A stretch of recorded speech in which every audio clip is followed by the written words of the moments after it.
Have you ever stepped inside a Smith co-op? Today we are looking at Hopkins House, one of two little-known cooperative living houses at Smith College.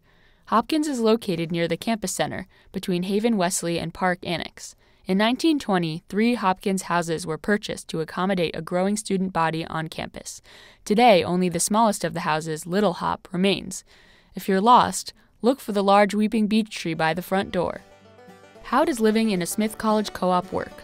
Only 30 students live in on-campus cooperatives at any given time, 18 in Hopkins House and 12 in Tenney House. Unfortunately, first-year students cannot live in co-ops. Co-ops are not on the meal plan. It costs $400 a semester for food, and students must pay the college for board as they would in any on-campus house. To apply to live in a co-op, simply choose Hopkins on the housing lottery form that all students fill out at the end of each year. Every resident of the house is responsible to giving somewhere around 8 hours a week to the house, and that includes the house meeting, but that also includes chores, and we have cleaning and cooking chores. Cooking chores happen Sunday through Thursday. We cook 5 days a week. There's also somebody who's responsible for lunch and somebody who's responsible for making sure we have bread and granola in the house every week. Our house is centered around food. Most of the nights we cook together and we eat together. I think the thing that I like most about living in Hopkins is how comfortable and homey the environment is.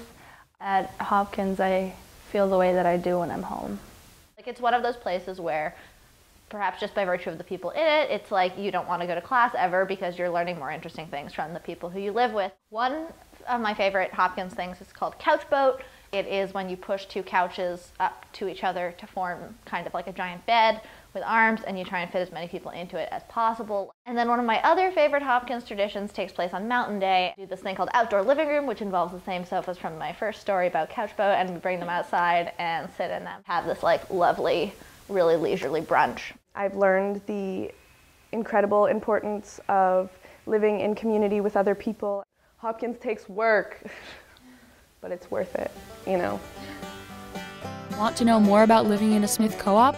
Go to smith.edu/reslife/houses_center.php or come to the co-op info session in March.